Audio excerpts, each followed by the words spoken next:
Assalamualaikum warahmatullahi wabarakatuh.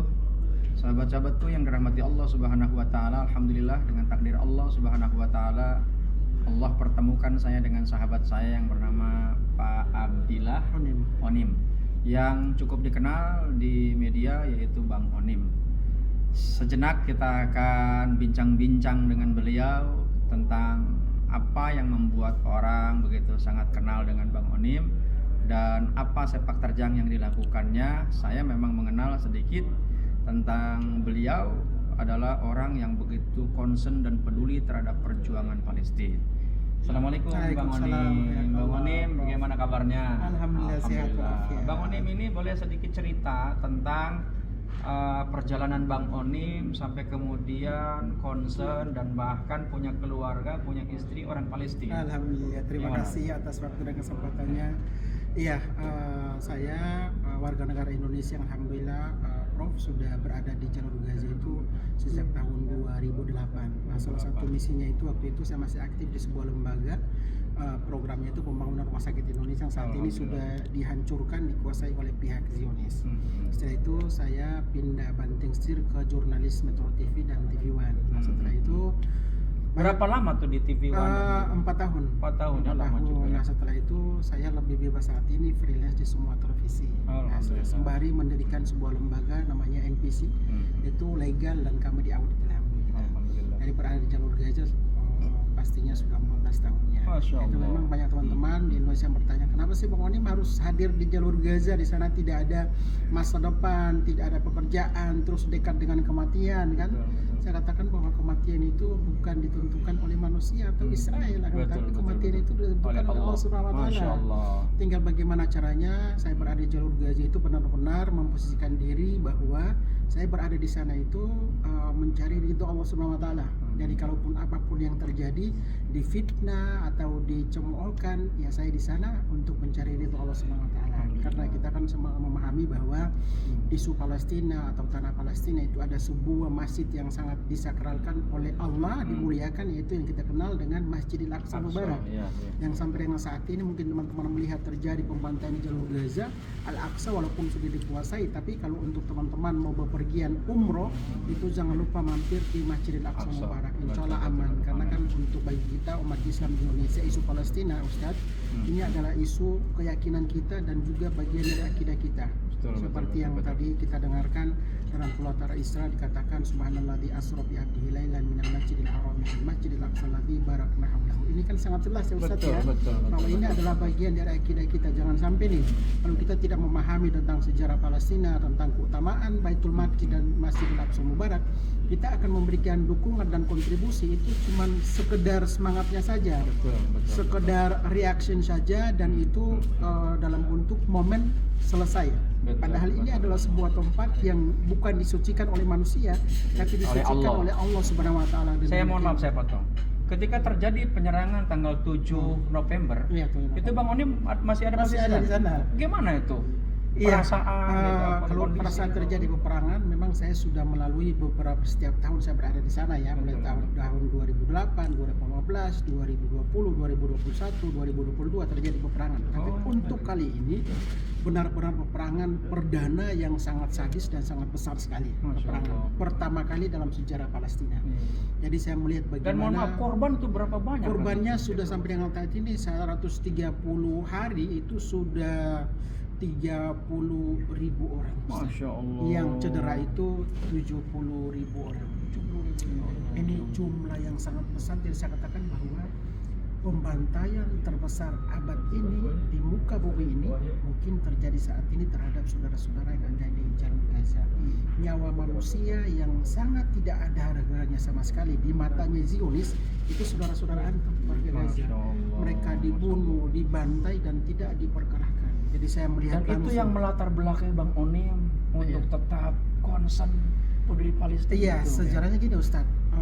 Kita sebagai masyarakat bangsa Indonesia jangan lupa bahwa salah satu negara yang pernah memberikan dukungan dalam bentuk doa dan juga donasi sumbangan itu jangan lupa adalah saudara-saudara kita di Palestina.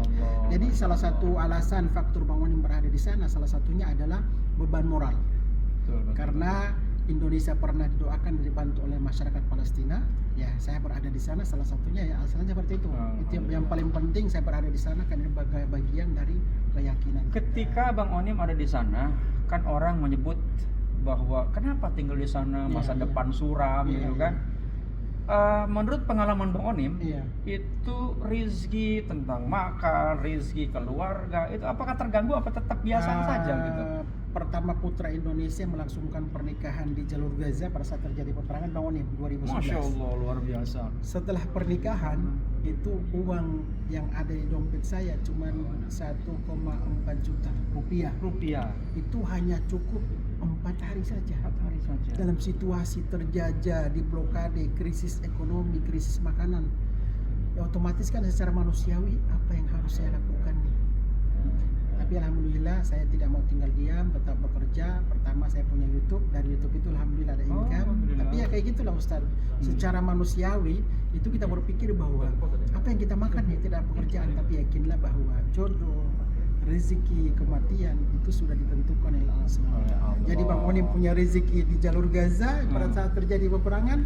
Bang Onim punya jodoh di Palestina yang masih terjajah, dan insya Allah saya punya mimpi, punya cita-cita semoga akhir hayat Bang Onim di tanah Palestina, di tanah diberkahi oleh Allah SWT. Betul. Jadi setiap kali terjadi peperangan saya selalu berdoa ya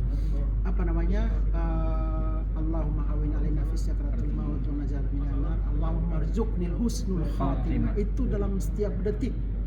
Jadi dalam situasi terjadi perang seperti itu, keimanan kami, keimanan Bang Onim itu benar-benar alhamdulillah. Signal dengan Allah SWT itu kayak nol. Benar-benar. Jadi walaupun tidak ada sinyal di sana, komunikasi sulit, tapi kami punya sinyal 24 jam dengan Allah Subhanahu wa taala itu. Tapi ya sebab itulah Bang Onim, melalui kesempatan ini saya pun karena memang tidak seperti Bang Onim yang berada di sana bagi tugas gitu. Iya, maka saya kemudian mengajak Bang Onim untuk saya menggalang dana, dan secara pribadi pun saya juga sumbangkan ke Bang Doni sebanyak 20 juta. Insya Allah. Ini semoga menjadi amal kebaikan, timbangan pemberat kebaikan di akhirat. Amin. Dengan keluasan antum tersebut ini semoga menjadi syafaat kalau nanti antum sebelum meninggal dunia, apa yang antum sumbangkan sudah menunggu antum di pintu masuknya surga Allah. Amin ya Allah. Jadi saya juga mengajak kepada teman-teman, sahabat, jamaahnya Bapak Prof, karena teman-teman saat ini saudara-saudara kita di Palestina menantikan dukungan dan kontribusi. Yang paling utama adalah kita mengangkat kedua telapak tangan kita meminta kepada Allah Subhanahu wa taala sehingga diturunkan kekuatan dan kesabaran, karena itu salah satu dukungan yang luar biasa. Insyaallah. Silahul doa silahul mukmin. Insyaallah. Ya, jadi walaupun nanti seperti antum tadi itu menjadi wasilah dan menggugurkan kewajiban antum belum bisa hadir di sana seperti Bang Onim. Jadi kita dukung terus untuk masyarakat Palestina hingga Palestina merdeka insya Allah. Karena kemerdekaan Palestina bukan dari apa yang kita dukung, akan tapi ini menjadi hidayah dan juga pertolongan dari Allah Subhanahu wa taala.